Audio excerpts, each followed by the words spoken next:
ಉಮೇದಿಯಿಂದ ಅದನ್ನು ಧುಮುಕಿ ಮಾಡಿದಂಥದ್ದು ನಿಮ್ಮಂಥವ್ರು ಸಪೋರ್ಟ್ ಮಾಡಿ ಇವತ್ತು ಇಷ್ಟು ದೊಡ್ಡದಾಯ್ತಿದೆ. ಇಲ್ಲಾದಿದ್ದು ಇಷ್ಟೆಲ್ಲ ದೊಡ್ಡದಾಗ್ಲಿಕ್ಕೆ ಸಾಧ್ಯ ಇಲ್ಲ. ನೋಡಿ, ಈ ಪುಷ್ಪಗಳು ನೀವು ಇಷ್ಟೆಲ್ಲ ನಮ್ಮ ಎದುರಿಗೆ ಮಾಡಿಟ್ಟಿದ್ರಲ್ಲ, ನಾವು ಕಡಿಮೆ ಅಂದರೆ ನವರಾತ್ರಿಗೆ 25,000 ರೂಪಾಯಿ ಐಟಮ್ ತರಿಸ್ತೇವೆ. ಇದು ಪೂರ ಇದೆಯಾ? ಬ್ಯಾಂಗ್ಳೂರಿಂದ ಬರ್ತಿದೆ ನಮಗೆ. ಒಂದೊಂದು ಕಿಟಕಿಗೆ ಒಂದೊಂದು ಹಚ್ಚಿದ್ದಾರೆ. ಅವ್ರು ಹೇಳಿದಷ್ಟು ಕೊಡ್ತೇವೆ ನಾವು. ನೀವು ಯಾರಾದರೂ ಒಬ್ಬರು ಇಂಥದ್ದನ್ನು ಮಾಡಿ ನಮಗೆ ಪೂರೈಸ್ತೀರಿ ಅಂತೇಳಾದರೆ, ನಮ್ಮ ಊರು, ನಮ್ಮದೇ ಕೃಷಿ, ಮತ್ತು ನಿಮಗೆ ಸಪೋರ್ಟ್ ಮಾಡಬೇಕಾದದುಂಟು. ನಾವು ಯಾರಾದರೂ ಒಬ್ಬರು ಬಂದು ನವರಾತ್ರಿಗೆ ಒಂದು 2-3 ದಿವಸ ಇರುವಾಗ ನಮಗೆ ತೋರಿಸ್ಕೊಂಡು ಹೋಗಿ, ನಾವು ಒಂದು 10,000 ರೂಪಾಯಿ ಐಟಮ್ ಆರ್ಡ್ರ್ ಕೊಡ್ತೇನೆ ನಿಮಗೆ, ಅದನ್ನು ಮಾಡಿಕೊಡಿ. ನಾವು ಪರಾವಲಂಬಿ ಆಗಿದ್ದೇವೆ, ಸ್ವಾವಲಂಬಿಗಳಾಗಲಿಲ್ಲ. ಇವತ್ತು ಇದೊಂದು ಹುಟ್ಟು ಹಾಕದಲ್ದಿದ್ರೆ ನಾವೇನೂ ಇಲ್ಲಾಗಿದ್ರು. ನಿಮಗೆ ಉದಾಹರಣೆಗೆ ನಾವು ಹೇಳ್ತೇವೆ, ನಾನು ನಾಳೆ ಗದ್ದೆ ನೆಡ್ತಾ ಇದ್ದೇನೆ. ನಾನು ಗದ್ದೆ ಎಲ್ಲ ಹದ ಮಾಡಿಟ್ಟು ಬಂದಿದ್ದೇನೆ, ನಾಳೆ ನೆಡ್ತೇನೆ. ನನಗೆ ಗದ್ದೆ ಬಗ್ಗೆ ಏನೂ ಗೊತ್ತಿಲ್ಲ. ಆದರೆ ಕೃಷಿ ಮಾಡಿ ನೋಡಬೇಕಂತೇಳಿ 5,600 ಸ್ಕ್ವೇರ್ ಫೀಟ್ ಗದ್ದೆಯನ್ನು ನಾನು ರೆಡಿ ಮಾಡಿ ಇಡ್ತೇನೆ. ಕಾರಣ ಅಂತ ಹೇಳಿದ್ರೆ 42 ಆಕಳು ಉಂಟು ನಮ್ಮ ಹತ್ರ. ಒಂದು ಚಿಟ್ಕಿ ಗೊಬ್ಬರ ಹೋಗುವುದಿಲ್ಲ, ಒಂದು ಚಿಟ್ಕಿ. ಮಳೆಗಾಲದಲ್ಲಿ ಎಷ್ಟೋ ನೀರಲ್ಲಿ ತೇಲ್ದುಕೊಟ್ಟೆ. ಈ ಸಲ ಇಡ್ಲಿಕ್ಕೆ ಜಾಗ ಇಲ್ಲ. 42 ಆಕಳ ಸಗಣಿ ಎಷ್ಟಾಗ್ತದದು? ಎಷ್ಟೋ ಜನರಿಗೆ 407 ಫ್ರೀ ತುಂಬಿಕೊಟ್ಟೆ, ತಗೊಂಡೋಗಿ ಮಾರಾರೆ. ನಮ್ಮ ಹಾರಿವರಿ ತಗೊಂಡೋದ್ರು, ಆದರೂ ಅಡ್ಡಿಲ್ಲ ಅಂತ. ನಾನು ನೋಡಿ ನಾವು ಯಾವ ಸ್ಟೇಜಿಗೆ ಬಂದು ಮುಟ್ಟಿದ್ದೇವೆ ಅಂತೇಳಿ. ಮುಂದಿನ ದಿವಸದಲ್ಲಿ ನಾವು ಸ್ವಾವಲಂಬಿ ಆಗುವುದಿಲ್ಲ, ಪರಾವಲಂಬಿ ಆಗ್ತೇವೆ. ಹೌದಲ್ಲ? ನೋಡಿ, ಅದಕ್ಕೆ ಈ ಸಂಘ ಆಗಲಿಕ್ಕಾಗಿ ನಮಗೆ ಸ್ವಲ್ಪ ಧೈರ್ಯ ಬಂತೀಗ. ನಿಜವಾಗಿ ಮಹಿಳೆಯರು ಮನಸ್ಸು ಮಾಡಿದರೆ ಏನೋ ಮಾಡ್ತಾರೆ. ನಿಮ್ಗೊಂದು ಆಫೀಸ್ನಲ್ಲಿ ಹೋಗಿ, ಬನ್ನಿ ಅಮ್ಮ ಕೂತ್ಕೊಳ್ಳಿ ಅಂತ ಕುರ್ಚಿ ಕೊಡ್ತಾರೆ. ನಮ್ಮಂಥವ್ರು ಅದು ನಿಲ್ಸೇ ಮಾತಾಡ್ತಾರೆ, ಇಲ್ಲ ಕೂತ್ಕೊಳ್ಳಿ ಅಂತ ಹೇಳೋದಿಲ್ಲ. ಇದು ನನ್ನ ಜೀವನದ ಅನುಭವ. ನಿಮಗೆ ಹೋದ ಕೂಡಲೇ ಕುರ್ಚಿ ಕೊಡ್ತಾರೆ, ಇರಲಿ ಕೊಡಲಿ, ನೀವು ಮಾತೆಯರು, ದೇವರ ಸಮಾನರು, ನಮ್ಗೆ ಆ ಬಗ್ಗೆ ಏನಿಲ್ಲ. ನಮ್ಮ ದೇವಸ್ಥಾನದಲ್ಲೂ ಮಾತೆಯರಿಗೆ ಅಷ್ಟೇ ಗೌರವ ಉಂಟು. ಬಂದವರು ಯಾರಾದರೂ ಇದ್ದರೆ ಅವರಿಗೆ ಗೊತ್ತಾಗಿರ್ಬೋದು. ಆದರೆ ಇವತ್ತು ಇಲ್ಲಿ ಎಲ್ಲವನ್ನು ಅವರು ನಮ್ಮ ಅಮ್ಮವರು ಭಾಷಣದಲ್ಲಿ ಹೇಳಿದರು. ನಾವು ಏನೇನು ಮಾಡಿದ್ದೇವೆ, ಏನೇನು ಮಾಡ್ತಾ ಇದ್ದೇವೆ ಅನ್ನುವ ಬಗ್ಗೆ ಪರಿಪೂರ್ಣವಾಗಿ ಹೇಳಿದರು. ಒಂದು ಮಾತ್ರ ಹೇಳಲಿಲ್ಲ ಅವರು. ಯಾವುದು ಅಂತೇಳಿದರೆ, ನಾವು ಮಕ್ಕಳ ಕೈಯಿಂದ ಮೊಬೈಲ್ ಕಸಿಬೇಕು, ಅದು ಹೇಳಲಿಲ್ಲ ಅವರು. 10 ಕೂಡಲೇ ಮೊಬೈಲ್ ಕೊಡುವುದು, ಊಟ ಮಾಡೋದಿಲ್ಲ ಅಂತ ಮೊಬೈಲ್ ಕೊಡುವುದು, ದಿನ ಅಪ್ಪಗೆ ನೋಡು ಅಮ್ಮಗೆ ನೋಡು ಅಂತ ಮೊಬೈಲ್ ತೋರಿಸೋದು. ನಿನ್ನೆ ರಾತ್ರಿ, ಸರಿ ಕೇಳ್ಕೊಳ್ಳಿ, ನಿನ್ನೆ ರಾತ್ರಿ 12 ವರ್ಷದ ಹುಡುಗ, ನಾನು ಅಡ್ಮಿಟ್ ಮಾಡಿ ಬಂದಿದ್ದೇನೆ, ಈಗ ಹೋಗ್ಲಿಕ್ಕೆ ಉಂಟಲ್ಲಿ. 12 ವರ್ಷದ ಹುಡುಗ ಅಯ್ಯೋ ಅಂತ ಕೂಗ್ತಾನೆ ರಾತ್ರಿಗೆ. ಅಲ್ಲಿ ತಗೊಂಡು ಹೋಗಿ ಮಹಿಮಾ ಆಚಾರ್ಯ NR ಆಚಾರ್ಯದಲ್ಲಿ ತೋರಿಸಿದ್ರೆ, ಆ ಮೊಬೈಲಲ್ಲಿ ಆ ಫಿಲ್ಮ್ ಬಂದು ಕೂಡಲೇ ಕೂಗ್ತಾನವ. ಅದಕ್ಕೆ ಅಡಿಕ್ಟ್ ಆಗಿದ್ದಾನಂತೆ. ಈಗ 2 ತಿಂಗಳು ಬೇಕಂತೆ ಸರಿ ಮಾಡಲಿಕ್ಕೆ. ನೋಡಿ, ಮಕ್ಕಳಂತೂ ಬೇಡ, ಒಂದು ಮಗು ಆದರೂ ಸಾಕು ನಮ್ಮ ಹಿಂದೂಗಳಿಗೆ. ಅದು ನೌಕರಿ ಅದೇ ಅಂತಂದರೆ ಅದು ಬೇಡ, ಇಷ್ಟೇ ತುಂಡಿದ್ರೂ ಸಾಕು, ಕೈಕಾಲು ಇಲ್ದಿರೂ ಅಡ್ಡಿಲ್ಲ. ಒಟ್ಟು ದುಡ್ಡು, ಬ್ಯಾಂಗ್ಳೂರಲ್ಲಿ ಮನೆ, ಒಂದು ಕಾರು, ಗಟ್ಟಿ ಮಾತಾಡಿ ಗಂಡನೂ ಬೇಡ. ಇಂಥ ಪರಿಸ್ಥಿತಿಗೆ ನಾವು ಬಂದು ಮುಟ್ತಾ ಇದ್ದೇವೆ. ದುಡ್ಡಿನ ಬೆನ್ನಿಗೆ ಬಿದ್ದಿದ್ದೇವೆ, ನಾವು ಹಣ ಒಟ್ಟು ಮಾಡಲಿಕ್ಕೆ ಬಿದ್ದಿದ್ದೇವೆ. ಈಗ ಒಂದೇ ಹುಡುಗ ಡಾಕ್ಟ್ರ್ ಹತ್ರ ಹೋದರೂ ಕೂಡ ಹೇಳಿದ್ರು ಅವರು, 12 ವರ್ಷದ ಒಳಗಿನ ಹುಡುಗನ ಅಂತ ಕೇಳಿದ್ರು. ಅದು ಆಗ್ತದಂತೆ ನೋಡಿ, ಈ ಮೊಬೈಲ್ಗೆ ಅಡಿಕ್ಟ್ ಆಗ್ತಾರಂತೆ ಅವರು. ನಿನ್ನೆ ರಾತ್ರಿ ಅಡ್ಮಿಟ್ ಮಾಡಿದ್ದೇನೆ. ಅಕ್ಕ ರಾತ್ರಿ ಬೊಬ್ಬೆ, ಅಯ್ಯೋ ಹೀಗೆ ಮಾಡ್ತಾನೆ. ಇದು ಯಾರೂ ಹೇಳೋದಿಲ್ಲ ಇವತ್ತೇ. ಬರೀ ಎಜುಕೇಷನ್, ಬರೀ ಎಜುಕೇಷನ್, IT, BT, TB ಇದರಲ್ಲೇ ಅವರು ಇದನ್ನು ನೋಡಿ. ಎಷ್ಟು ಕಡೆಗೆ ಗದ್ದೆಗಳೆಲ್ಲ ಹಾಳು ಧೂಳು ಮಾಡಿ ಹಾಕಿದ್ದಾರೆ ನೋಡಿ. ಆ ಗದ್ದೆಯಲ್ಲಿ ಕ್ರಿಕೆಟ್ ಆಡ್ತಾರೆ ಹಿಂದಿನವರೆಲ್ಲ. ಅದು ನೆಟ್ಟದ ಗದ್ದೆ ಅಲ್ವ ಅದು? ಏನಾದರೂ ಒಂದು ಕೃಷಿ ಅನ್ನುವಂಥದ್ದು ಯಾರಾದರೂ ಮಾಡ್ತಾರೆ ಇವತ್ತು. ಎಂತ ನೋಡಿದ್ರು ದುಡ್ಡು ಕೊಟ್ಟು ತಗೊಳ್ಳೋದು, ದುಡ್ಡು ಕೊಟ್ಟು ತಗೊಳ್ಳೋದು. ಅದು ಏನು ಹಾಕಿ ಬೆಳೆಸ್ತಾರೆ ಅಂತ ನಮಗೇನಾದರೂ ಗೊತ್ತುಂಟೋ? ನಾನೊಂದು ಅಲ್ಲಿ 50 ಮಲ್ಲಿಗೆ ಗಿಡ ನೆಟ್ಟಿದೆ. ಮೊಕ್ಕೆ ಆಗೋದಿಲ್ಲ ಅಂತ ಯಾಜಿ ಅವ್ರ ಹತ್ರ ಹೋದೆ, ಶಿರಾಲಿ. ಅವರೆಂಥದ್ದು ಬಯೋಬ್ಲೂಮ್ ಅಂತ ಒಂದು ಮೆಡಿಸಿನ್ ಕೊಟ್ಟರು. ಅದು ಮನುಷ್ಯರಿಗೂ ತೆಗಿತದಂತೆ. ಅದು ಮೂಗಿಗೆ ಬಟ್ಟೆ ಕಟ್ಕೊಳ್ಳಿ ಅಂದ್ರೆ ಅವ್ರು ನನಗೆ, ನಾ ಗೋಣಿ ಕಟ್ಕೊಂಡೆ, ಗೋಣಿ ಬಟ್ಟೆ ಕಟ್ಟುತ್ತಾಗೋದಿಲ್ಲ ಅದು. ಅದನ್ನು ನೀರಲ್ಲಿ ಹಾಕಿ ಸಂಪ್ರೋಕ್ಷಣೆ ಮಾಡಿದ ಮೇಲೆ ಒಂದು ಮೊಕ್ಕೆ ಆಯಿತು, ಕಟ್ಕೊಳ್ಳಿಕ್ಕಾಗಲಿಲ್ಲ. 85 ಮೊಳ ಹೋಗಾಯಿತು 50 ಗಿಡಕ್ಕೆ ಒಂದು ದಿವಸಕ್ಕೆ. 1.5 ವರ್ಷದೊಳಗೆ ಗಿಡ ಸತ್ಯ ಹೋಯ್ತು ಪೂರ. ಬಾಯೋ ಬ್ಲೂಮಲ್ಲಿ ತಾಲಿ ತಗೊಂಡು ತಿಕ್ಕರು ಒಂದು ಚಿಗುರು ತರಿಸ್ಕೊಳ್ಳಿಕ್ಕೆ ಆಗಲಿಲ್ಲ ನನ್ನ ಹತ್ರ, ಪೂರ ಕಿತ್ತು ಬಿಸಾಡಿಬಿಟ್ಟ ನಾನು. ನಾವು ಇವತ್ತು 35-40 ವರ್ಷದೊಳಗೆ ರೋಗ ಬರ್ತದೆ ನೋಡಿ, ಇದೇ ತಿಂದದ್ದು ನಾವು. ಇವತ್ತು 40 ವರ್ಷಕ್ಕೆ ಕ್ಯಾನ್ಸರ್, 18 ವರ್ಷಕ್ಕೆ ಬೋನ್ ಕ್ಯಾನ್ಸರ್, ಸಣ್ಣ ಸಣ್ಣ ರೋಗ, ಥೈರಾಯ್ಡ್ ಕ್ಯಾನ್ಸರ್ಗೋಯ್ತು, ಮೂಲವ್ಯಾಧಿ ಕ್ಯಾನ್ಸರ್ಗೋಯ್ತು. ನಾವು ತಿನ್ನುವ ಪ್ರತಿಯೊಂದು ಆಹಾರವೂ ಪಾಯ್ಸನ್, ವಿಷ. ನಮ್ಗೆ ಅದು ಗೊತ್ತಾಗೋದಿಲ್ಲ. ಗೋಬಿ ಮಂಚೂರಿ ಅಂತ ಎಂಥದ್ದು ಹಾಕಿ ಕೆಂಪು ಲಾಲ್ ಮಾಡಿಕೊಟ್ಟ, ಇವು ತಿಂದ ಮೇಲೆ 1 ತಿಂಗಳಂದ್ರೆ ಇವು ಕೆಂಪಾಗಿ ಬೀಳ್ತಾನೆ, ಇವನಿಗೆ ರೋಗ ಅಂತಂದು ಗೊತ್ತಾಗೋದಿಲ್ಲ ಡಾಕ್ಟ್ರಿಗೆ. ನಾವು ಇವತ್ತು ಈ ರೀತಿಯಲ್ಲಿ ಪರಾವಲಂಬಿ ಆಗ್ತಾವೆ ಇದ್ದೇವೆ ವಿನ ನಾವು ಸ್ವಾವಲಂಬಿ ಆಗ್ತಾ ಇಲ್ಲ. ಮತ್ತು ಯಾರು ಹೇಳುವುದೂ ಇಲ್ಲ ಈ ಬಗ್ಗೆ. IT BT company job, Bengaluru, Lanka, Indonesia. ಸ್ವಾಮಿ ಒಂದು ಹೇಳ್ತೇನೆ, ನೀವು ನಿತ್ತ ನೆಲ ನಿಮಗೆ ಹುಟ್ಟಿದ ಮಕ್ಕಳಿಗೆ ಸಂಸ್ಕಾರ ಕೊಟ್ಟರೆ ಅವರು ನಿಮಗೆ, ವಿನಃ ಬೇರೆಯವರ ಬಿಲ್ಡಿಂಗು, ಬೇರೆಯವರ ಮನೆ ಎಂದಿಗೂ ನಮ್ದು ಆಗೋದಿಲ್ಲ. ಅವರು ಹುಲ್ಲಿನ ಮನೆಯಲ್ಲಿ ಮಲಗಿದವರಿಗೆ ಈಗ ಸ್ಲ್ಯಾಪಿನ ಮನೆಯಲ್ಲಿ ನಿದ್ರೆ ಬರ್ತದೆ ಹೇಳಿ ನೋಡುವ, ಯಾರಾದರೂ ಒಬ್ಬರು ಎದ್ದು ಹೇಳಿ ನೋಡುವ. ಆವಾಗ ನಮ್ಮ ಹಿರಿಯವ್ರದ್ದೆಲ್ಲ ಹುಲ್ಲಿನ ಮನೆ ಇತ್ತು, ಎಂಥ ನಿದ್ರೆ ಬೀಳ್ತಿತ್ತು, ಏಸಿನ ಮನೆ ಕಣ್ಣಾಗ ಆಗ್ತಿತ್ತು. ಈಗ ಸ್ಲ್ಯಾಪಿನ ಮನೆಗಂತರೂ ಒಬ್ರಿಗಾದ್ರೂ ನಿದ್ರೆ ಉಂಟ ನೋಡಿ. ಕಾರಣ ನುಷಿ ಕಾಟ ಜಾಸ್ತಿ ಆಗಿದೆ. ಹಾಗಾಗಿ ಖಂಡಿತ ಈ ಹಾಲನ್ನು ಓಪನಿಂಗಿಗೆ ಧರ್ಮಾಧಿಕಾರಿಗಳಿಗೆ ನಾವು ಕರೆದದ್ದು ಅಲ್ಲಿ ಹೋಗಿ. ಅವರು ಬೇರೆ ಕಾರ್ಯದಲ್ಲಿ ಇರಲಿಕ್ಕಾಗಿ ಬರಲಿಕ್ಕಾಗಲಿಲ್ಲ, ಮುಂದೆ ಒಮ್ಮೆ ಬರ್ತೇನೆ ಅಂತ ಅವರು ಹೇಳಿದರು ನಮಗೆ. ನಾವು ನಿಮ್ಮಲ್ಲಿ ಮಾತೆಯರಲ್ಲಿ ಒಂದೇ ಒಂದು ರಿಕ್ವೆಸ್ಟ್ ಮಾಡ್ತೇನೆ, ಮಕ್ಕಳಿಗೆ ಸಂಸ್ಕಾರ ಕೊಡಿ. ಸಂಸಾರ ಸಗೆ ಕ ಒತ್ತು ಕೊಟ್ಟರೆ ಸಂಸ್ಕಾರ. ನಾವು ಅದೇ ಕೊಡಲಿಲ್ಲ ಇವತ್ತು ಮಕ್ಕಳಿಗೆ. ಬರೀ ಫೋನು, ಸಿಟ್ಟು ಆಯ್ತಾ ಮಗ ಅಂದೇಳಿ ಅಲ್ಲಿ ದೇವಸ್ಥಾನದಲ್ಲಿ ಬರ್ತಾರೆ. ಆ ಸಿಟ್ಟಿಗೆ ಕಾರಣ ಮೊಬೈಲು 4G. ಅದನ್ನು ನೀವು ಮೊದಲೇ ಮಕ್ಕಳಿಗೆ ಕಂಟ್ರೋಲ್ ಮಾಡಿ. ಮತ್ತು ಜನಸಂಖ್ಯೆಯ ಬಗ್ಗೆ ಮೊನ್ನೆ ನಾನು ಪೇಪರ್ ಓದಿದೆ, ನನಗೆ ಸಿಟ್ಲು ಹೊಡೆದಂಗಾಯ್ತು.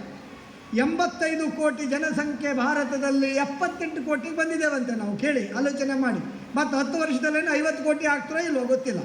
ನಾವಂತೂ ಹೋಗ್ತೇವೆ, ನಾವಿರುವುದಿಲ್ಲ. ನಮಗೀಗ 61 ವರ್ಷ, ಮತ್ತು ಉಳಿದ್ರೆ ಒಂದು 5 ವರ್ಷ ಉಳಿಬಹುದು ನಾನು ಅಷ್ಟೇ. BP ಶುಗರ್ ಎಲ್ಲ ಉಂಟು ನನಗೆ.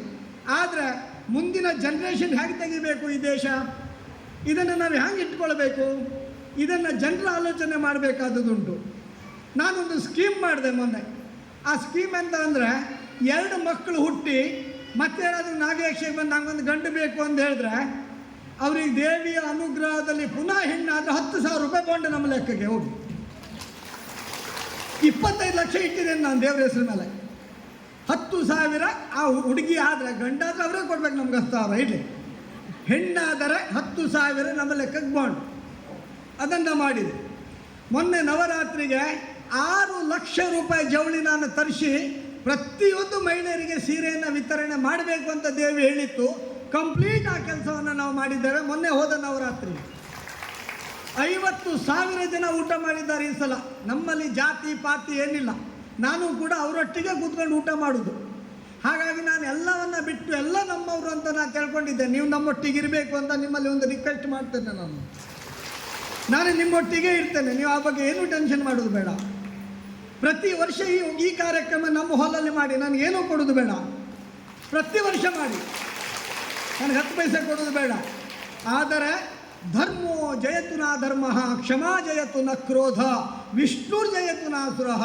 ಧರ್ಮಕ್ಕೆ ಜಯ ಆಗ್ತದೆ, ಅಧರ್ಮಕ್ಕಲ್ಲ. ಕ್ಷಮೆಗೆ ಜಯ ಆಗ್ತದೆ, ಕ್ರೋಧಕ್ಕಲ್ಲ. ದೇವರಿಗೆ ಜಯ ಆಗ್ತದೆ, ನಮಗಾಗೋದಿಲ್ಲ, ದೈತ್ಯರಿಗೆ.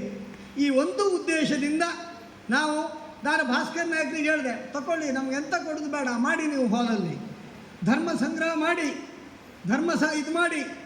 ಯಾರೇ ಬರಲಿ, ಈಗ ಮುಸ್ಲಿಮ್ರೊಂದು ಫಂಕ್ಷನ್ ಮಾಡಿದ್ರು ಇಲ್ಲಿ, ಅವರು ನನಗೆ ಕೇಳಿದರು, ಕೆಟ್ಲೆ ದೇವಚವ CA ಖಲೀಲ್ ಮೊನ್ನೆ ತೀರ್ಕೊಂಡ್ರು.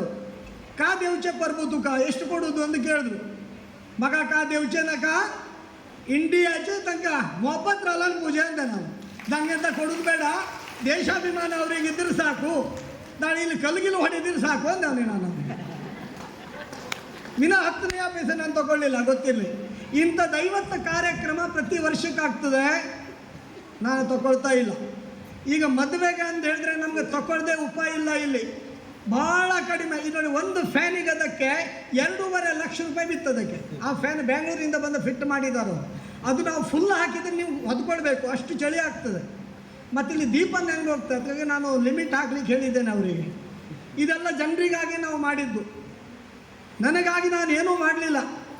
ಒಂದು ಚಿನ್ನದ ಉಂಗುರವನ್ನು ನಾನು ಹಾಕೊಳ್ಳಿಲ್ಲ. ಎಂತ ಉಂಟು, ದಾನ ಧರ್ಮಕ್ಕೆ ತೆಗೆದಿದ್ದೇನೆ ವಿನಃ. ಅಷ್ಟೊಂದು ಆಕಳು ಸಾಕಿದ್ದೇನೆ, 42 ಆಕಳು. ಅದಕ್ಕೇನು ಸಾಮಾನ್ಯ ಖರ್ಚು ಬರ್ತದೆ ಆ ತಿಂಗಳಿಗೆ. ಅದು ಬಿಟ್ಟು ಒಂದು ನೈಸ್ ಆಟೋಮೇಷನ್ ಅಂದೇಳಿ ಇಂಜಿನಿಯರ್ಸ್ ಸಾಫ್ಟ್ವೇರ್ ಒಂದು ಕಂಪನಿ ಭಟ್ಕಳದಲ್ಲಿ ಮಾಡಿದ್ದೇನೆ ನಾನು. ಗೊತ್ತುಂಟ ಯಾರಿಗಾದರೂ? ನನಗೇನು ಕ್ವಾಲಿಫಿಕೇಷನ್ ಭಾಳ ಇಲ್ಲ, ನಾನು ಭಾಳ ಕಲೀಲಿಲ್ಲ. 30 ಜನ ಕೆಲಸಕ್ಕಿದ್ದಾರೆ ನಮ್ಮಲ್ಲಿ ಭಟ್ಕಳದಲ್ಲಿ. ನೈಸ್ ಆಟೋಮೇಷನ್ ಅಂತ ನಮ್ಮ ಗೋಕರ್ಣ ಮಠ ಸ್ವಾಮಿಗಳಿಗೆ ಕರ್ಕೊಂಡೋಗಿ ನಾನು ಉದ್ಘಾಟನೆ ಮಾಡಿಸಿದೆ. ನಮ್ಮ ಸ್ವಾಮಿಗಳು ನೋಡಿ ಆಶ್ಚರ್ಯ ಆದರು. ಇಷ್ಟೆಲ್ಲ MLAಗಳು MP ಗಳು ದೇಶದಲ್ಲಿ, ಈ ರಾಜ್ಯ ನಮ್ಮ ಉತ್ತರ ಕನ್ನಡ ಜಿಲ್ಲೆಯಲ್ಲಿ ಮಿನಿಸ್ಟ್ರ್ ಇದ್ದು, ಉತ್ತರ ಕನ್ನಡ ಜಿಲ್ಲೆಯ ಜನರಿಗೆ ಉತ್ತರ ಕನ್ನಡದ ನಾಗಯಕ್ಷೆ ಜವಾಬು ಕೊಡ್ತು ಅಂದರು ಸ್ವಾಮಿಗಳು. ಆ ಕಂಪ್ನಿ ನೋಡಿ ಕಂಗಾಲಾದ್ರು ಅವರು. ಸೇಮ್ ಬೆಂಗಳೂರು ಟೈಪ್ ಮಾಡಿದ್ದೇನೆ. ಮೋರ್ ದೆನ್ 60 lakhs ರೂಪಾಯಿ ಬಿದ್ದಿದೆ ಬಿಲ್ಡಿಂಗಿಗೆ, ಹೈವೇಯಲ್ಲಿ ಮಾಡಿದ್ದೇನೆ. ಮತ್ತು ನಮ್ಮ ಸ್ವಾಮಿಗಳು ವಿದ್ಯಾಧೀಶ ತೀರ್ಥರು ನನಗೆ ಬೆನ್ನ ಮೇಲೆ ಕೈ ಹೊಡೆದು, ನಮ್ಮ ತಟ್ಟಿ ಹಕ್ಕಲಲ್ಲಿ 3 ಎಕರೆ ಜಾಗ ಉಂಟು, ನೀವು ಕಂಪ್ನಿ ದೊಡ್ಡದು ಮಾಡೋದಿದ್ರೆ ಹೇಳಿ, ಆ ಜಾಗ ಮತ್ತು 5 ಕೋಟಿ ರೂಪಾಯಿ ನಮಗೆ ನಾನು ಕೊಡ್ತೇನೆ ಅಂತ ನಮ್ಮ ಸ್ವಾಮಿಗಳು ಘೋಷಣೆ ಮಾಡಿ. ಮತ್ತು ಅದರೊಟ್ಟಿಗೆ ಹೇಳಿದ್ರು, ಎಲ್ಲರನ್ನ ತಗೊಂಡು ಹೋಗಬೇಕು. ಒಂದೇ ಕಮ್ಯುನಿಟಿ ಅಲ್ಲ, ಆಲ್ ಕಮ್ಯುನಿಟಿ, ನಮ್ಮ ಹಿಂದೂಗಳು, ನಮ್ಮ ದೇಶ, ನಮ್ಮ ದೇಶದ ಎಲ್ಲ ಪ್ರಜೆಗಳಿಗೆ ತಗೊಂಡು ಆ ಕಂಪ್ನಿಯನ್ನು ನೀವು ಮುಂದುವರಿಸಿದರೆ ಮುಂದೆ ಈ ಉತ್ತರ ಕನ್ನಡ ಜಿಲ್ಲೆ ಭಾರಿ ಒಳ್ಳೆಯದಾಗ್ತದೆ ಅಂತ ನನಗೊಂದು ಆಶೀರ್ವಾದ ಮಾಡಿದರು ನಮ್ಮ ಗೋಕರ್ಣ ಮಠ ಸ್ವಾಮಿಗಳು. ಅದೇ ನನಗೆ ಶ್ರೀರಕ್ಷೆ. ಅದೇ ನಾನು ಇವತ್ತು ಆ ಕಂಪ್ನಿಯನ್ನು ಬೆಳೆಸಲಿಕ್ಕೆ ಪ್ರಯತ್ನ ಮಾಡ್ತಾ ಇದ್ದೇನೆ. ಒಂದು ಕಂಪನಿಯ ಡೈರೆಕ್ಟರ್ ಬಂದರು ನೋಡಿ ಇಲ್ಲಿ, ಅಂಬೆಸ್ಸಿ ಕಂಪನಿ ಅಂದರೆ 3,500 ಜನ ಇದ್ದಾರೆ ಅವ್ರ ಹತ್ರ. ಆ ಸಾಹುಕಾರಿಯಲ್ಲಿ ಬಂದು ನಮ್ಮ ಕಂಪ್ನಿ ನೋಡಿ ಬೇಕಾದಷ್ಟು ಪ್ರಾಜೆಕ್ಟ್ ಕೊಡ್ತೇನೆ ಅಂತ ಹೇಳಿ ಆ ಫ್ಯಾನ್ ಅವರೇ ಕೊಟ್ಟದ್ದು ನನಗೆ. ಆ ಪೇಮೆಂಟನ್ನು ಅವರೇ ಕೊಟ್ಟರು. ನೀವು ಇಷ್ಟೆಲ್ಲ ಮಾಡಿದ್ರಿ, ನಾವೇನೂ ಮಾಡಲಿಲ್ಲ ಅಂತ. ನಾನೇನೂ ಮಾಡಲಿಲ್ಲ. ಅದೇನಾದರೂ ಮಾಡೋದಿದ್ರೆ ನಿಮ್ಮ ದಯೆಯಿಂದ, ಗೊತ್ತಿರಲಿ. ನೀವು 1 ರೂಪಾಯಿ ಡಬ್ಬಿಗೆ ಹಾಕಿದ್ರಲ್ಲ, ಅದು ಉಳಿದ ಹಣವನ್ನು ನಾನು ಇಟ್ಟಿದ್ದು ಮಾಡಿದ್ದು ವಿನ ನಾನೇನು ಮಾಡಲಿಲ್ಲ. ಇಲ್ಲಿ ನಾನೊಂದು ಪಿಗ್ಮಿ ಕಲೆಕ್ಟರ್, ಏನು ಜೀವನ ಮಾಡುವೆ ನಾನು? ನೀವು ಹಾಕಿದ 10 ರೂಪಾಯಿಯಲ್ಲಿ 5 ರೂಪಾಯಿ ಉಳಿತಂತೆ, ಅದನ್ನು ತೆಗೆದು ದಾನ ಧರ್ಮಕ್ಕಾಗಿ ಹಾಕಿದ್ದೇನೆ ನಾನು. ಸರ್ಕಾರಿ ಆಸ್ಪತ್ರೆಯಲ್ಲಿ ಒಮ್ಮೆ ನಾನು ಹೋಗಿದ್ದೇನೆ. ಮಕ್ಕಳಿಗೆ ಇಂಜೆಕ್ಷನ್ ಕೊಡಬೇಕಿದ್ರೆ ಅವರು ಮಗುಗೆ ಹಿಡ್ಕೊಂಡು ನಿಂತಿದ್ದಾಳೆ, ಡಾಕ್ಟ್ರ್ ಅಲ್ಲೇ ಬಂದು ಚುಚ್ಕೊಂಡು ಹೋದರು. ಆವಾಗ ಸ್ಪಾಟ್ನಲ್ಲಿ ಕೇಳಿದೆ ನಾನು, ಇಲ್ಲಿ ಇಂಜೆಕ್ಷನ್ ಕೊಡಲಿಕ್ಕೆ ಕೊಠಡಿ ಇಲ್ವಾ ಅಂತೇಳಿ. ಇಲ್ಲ ರೀ, ದುಡ್ಡಿನ ವ್ಯವಸ್ಥೆ ಬೇಕಲ್ಲ ಅಂತ. ಅದೇ ದಿವಸ ನಾನು ಘೋಷಿಸಿ ಮಾಡಿ ಬಂದೆ, ನೀವು ಕೊಠಡಿ ಕಟ್ಟಿ ಬಿಲ್ಲು ನನಗೆ ಕೊಡಿ ಅಂದೇಳಿ. 11 ಲಕ್ಷ ರೂಪಾಯಿ ಬಿತ್ತು ನೋಡಿ. ಮಾತ್ರ ಛಾಯಾ ಅಂತ ಕಟ್ಟಿದ್ದಾರೆ ನೋಡಿ, ಅಲ್ಲಿ ದೇವಿ ಫೋಟೋ ಉಂಟು. 11 ಲಕ್ಷ ರೂಪಾಯಿ ಅಲ್ಲಿ ಪೇಮೆಂಟ್ ಮಾಡಿ ಬಂದೆ ನಾನು. ನನ್ನ ದೇವಿ ಹೇಳ್ತು, ಒಳ್ಳೆ ಕೆಲಸ ಮಾಡಿದ್ದೆ ಮಗ ನೀನು ಅಂತೇಳಿ. ಒಮ್ಮೆ ಒಂದು ಹೆಣ ತಗೊಂಡು ಹೋದೆ ನನ್ನ ತಾಯಿದು. ಅಲ್ಲಿ ಒಂದೇ ಬಾಕ್ಸ್ ಉಂಟು, ಅದು ಪ್ಲಗ್ ಹಾಕಿ ತಿರ್ಸಬೇಕು, ತಾಗೋದಿಲ್ಲ ಅದು, ಅಂದರೆ ಕರೆಂಟ್ ಪಾಸೇ ಆಗೋದಿಲ್ಲ ಅದರಲ್ಲಿ.